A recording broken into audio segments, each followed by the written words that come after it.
What's up, YouTubers? So recently I did a video dealing with portable fire extinguishers that you probably should have around your shop and in your vehicle.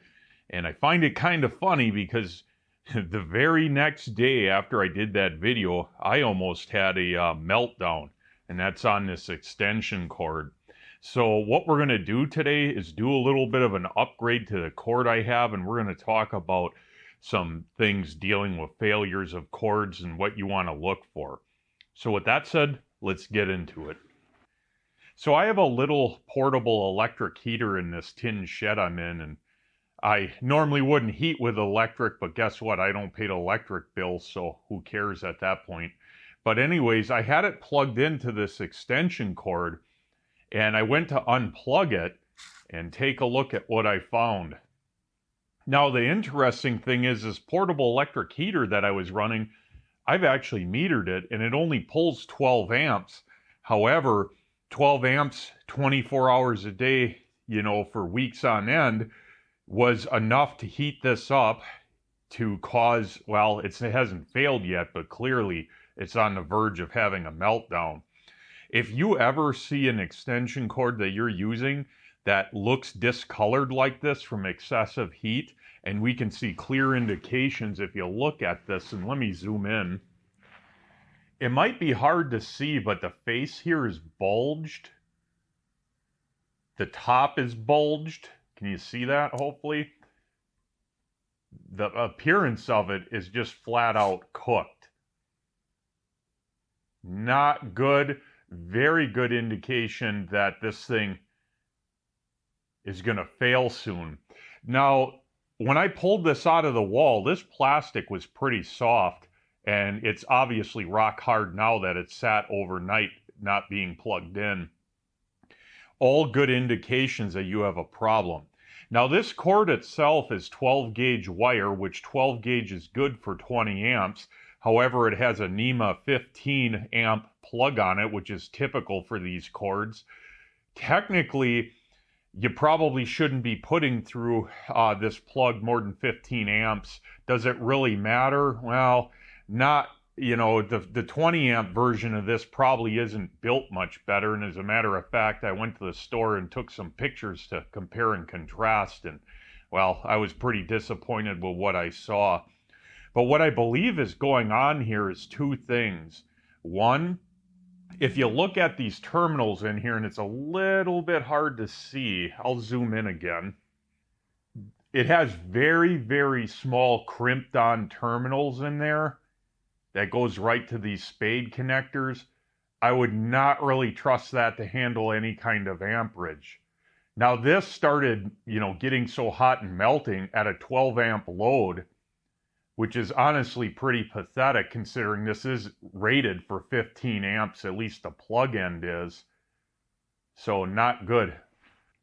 But luckily, this isn't over with, I guess, for this cord. Now, the plug end here was, not in good shape to say the least, but the cord itself was ice cold, likely because the amperage that this cord can handle being 12 gauge. So we need to replace this end. Now, before I go and show you how to do that, I wanted to mention two possible reasons that this happened. One, it's possible moisture got in here a little bit and caused some corrosion on those terminals. I'm going to end up splitting this open if I even can in figuring that out, if that was played a role. On the other end, which I've already cut off, that one seemed to have a little bit of green crusties in there, but that is also the female end. This one, being the male end, I don't know how anything could have got in there necessarily. It's sealed pretty well. So moisture could have played a role. The second thing is, having used this for things that probably intermittently pulled over 20 amps, it's possible in the past it just overheated these brass spade connectors, and then even though I was pulling less amperage, it was a resistance to the current, and thus led to this potential future failure. And like I said, this still works, but I mean, even looking at it, these terminals are bent a little bit, like they've sunk in the plastic. We got to do something about this. You don't want to be using this because this will require you to use a fire extinguisher in the long run. So with that said, we're going to upgrade to more industrial type connectors. So let me just quick talk about these things and then we're going to get to work. So these are made by Legrand. I paid entirely too much money for these. I think like 18, 20 bucks for the pair at the local Menards, which is like Home Depot for you guys that don't have them. I would probably just buy these off of Amazon. I needed them right now, so I had to pay the price. I don't know that they're cheaper on Amazon, but it might be worth it to look there. Now, there's a couple huge differences between this and your cheap plug, okay? This, if you look, the terminal, the output spades are different. This is a 20 amp rated plug, which is different than this is 15 amp. This is designed to where it will only plug into a receptacle that has a 20 amp rating to the receptacle. So in my case, because I have GFIs on my 20 amp GFIs on my generator and in this little tin shed, this will work fine for me. I don't believe there is a 20 amp connector that looks like this that's rated for 20 amps. Kind of like this, they mark it as a 12 gauge cord, but they say 15 amp terminal end, and they don't say this is a 20 amp cord because I don't think they legally could because it does not have a 20 amp plug on it. This is a true 20 amp plug. Now, the interesting thing with this, so it's a two-piece design, and I'll show you how to install this. When you look at the actual terminals in here, and I'll zoom in, there's a huge difference between this and this cheap crap over here. First off, if you look at the thickness, might be a little bit difficult to see. This has a far thicker spade terminal on it, okay? The area that the wire goes through and gets clamped is also far thicker than this BS little, crimp end on it. So by all accounts, this is going to handle far more power, more current draw than this will. So that's a little different. You slip the wire through and then it pinches, crimps the cable down. Now, this is not as watertight as like this connector is. Not that I would really trust this right here not to let water in. And to be honest, if you're using an extension cord around a pool, you're probably an idiot anyways. But this is definitely going to be a little bit better sealed than this, because this crimps it down, but it'll be far easier for water to get in. Now again, it will seal somewhat decent in here, which is good, but is it watertight? Not as much as I would say a normal plug is, so something to think of. So now that you got a better idea of what a heavier duty terminal end looks like, let's actually get this assembled. So we'll start on the other end that I already cut. So a lot of you guys are going to have a tendency just to say cut your terminal end off, or your, just like I did here, and then take your wire stripper and cut this jacket and just pull a jacket off and say you're good. But you want to be extremely careful cutting the jacket on these cords, because these are molded and they fit so tight to this wire, it's almost impossible not to nick this wire. And I don't know if you can see that, but I was pretty careful and I nicked that wire jacket all the way through. And that's the last thing you want, when this thing's clamped on, because, well, if you get water in this thing, it could potentially short between the wires and, well, trip your breaker. So my recommendation is to cut it off clean. And with a clean cut, you're going to want to take a knife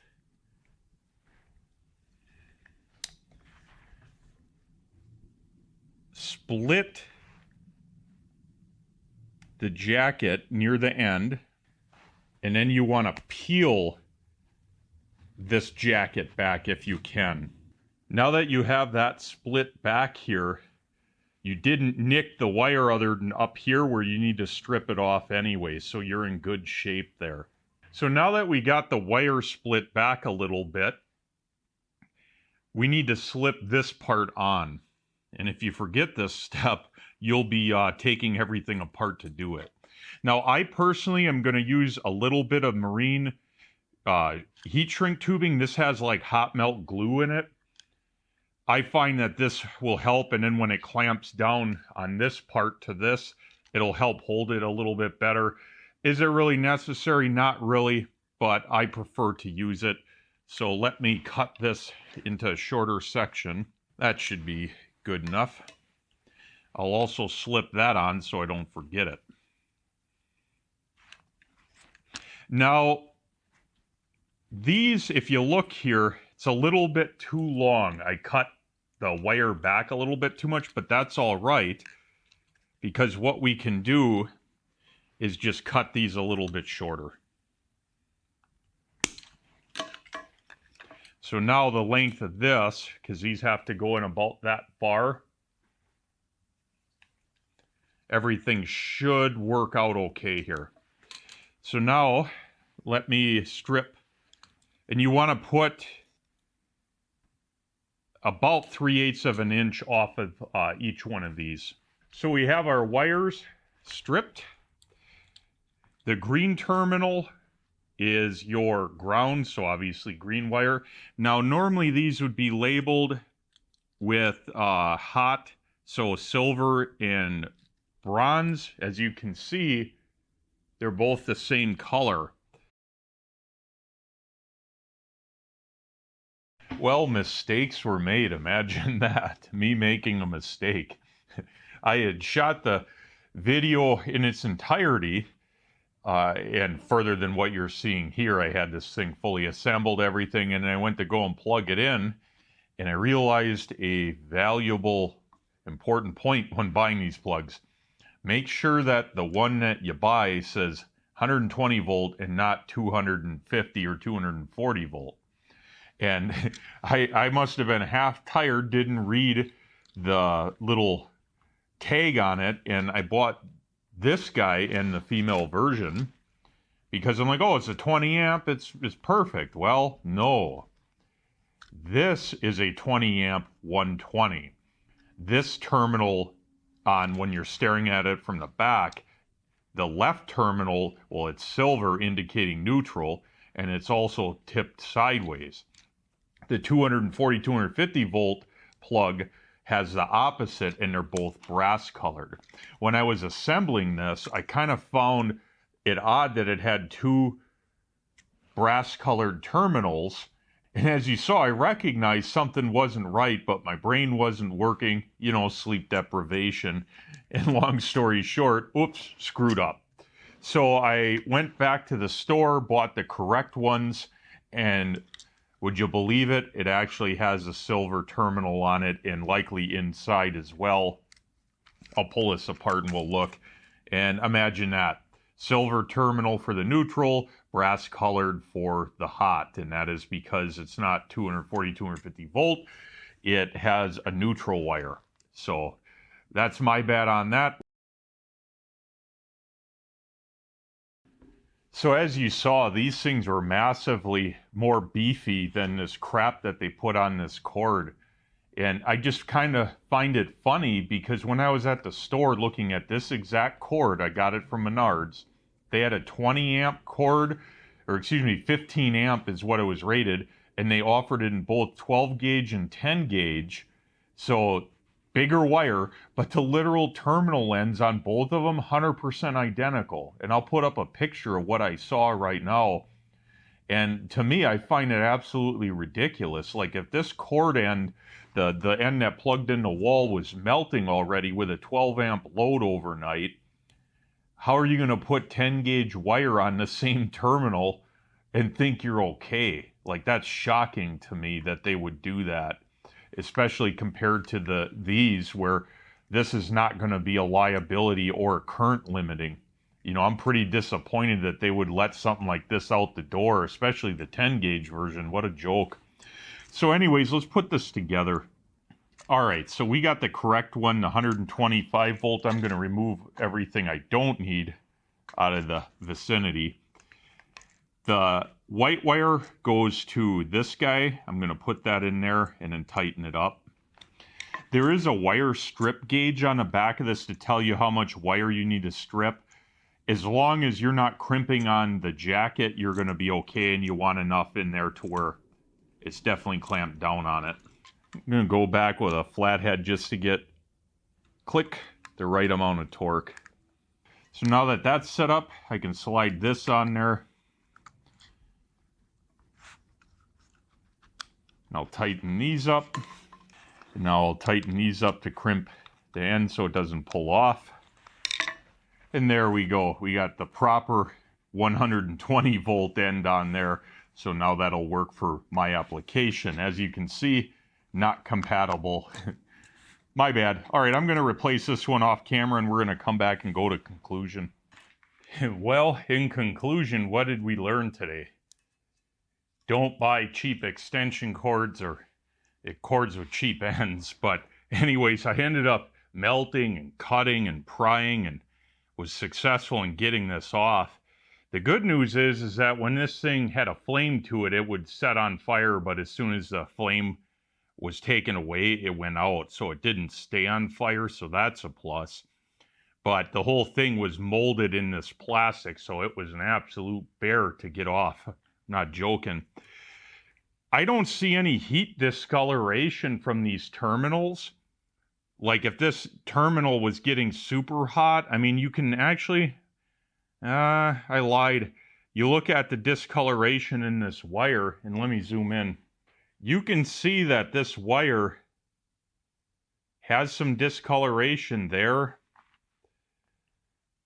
A little bit of oxidization, I would say. This is pure copper here. But you can see there, got a little hot. The ground, because that doesn't carry current really, that's completely shiny, clean copper. So yeah, this did get a little bit hot. As to why, well, I mean, the way that these terminals are made, and that's kind of funky looking there, the way, oh, you guys could see. These are basically like sheet metal, I think, and they're brass coated. The brass is worn off, but all it is a thin piece of metal that's folded over. I mean, this is just, you know, janky as all hell. So I have a feeling that the new crimp style on this new cord is going to be a lot better than this. Yeah, and this is typical of the construction of most cheaper cords. I mean, honestly, that shows, like, even the 10 gauge cords have the same janky ass plug end on it as what this kind of has. Maybe a little bit better than this, but I don't like the way that, you know, works, to be honest with you. Could be a lot better. Too thin a material, especially at the point where this is folded up. I mean, that's paper thin.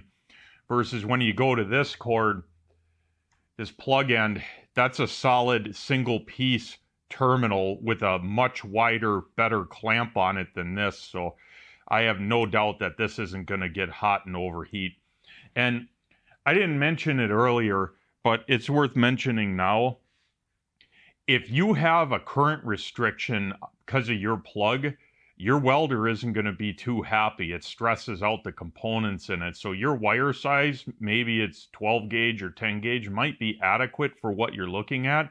But remember, your chain is only as strong as the weakest link. Well, I'll tell you what, man, this thing is a pretty serious weak link the way that they did this. So it's in your best interest to put better connectors on your stuff. It'll last a lot longer and it'll be by far safer. So with that said, hopefully you learned something. If you got any comments, questions, thoughts on this, feel free to leave them. Until next time, guys.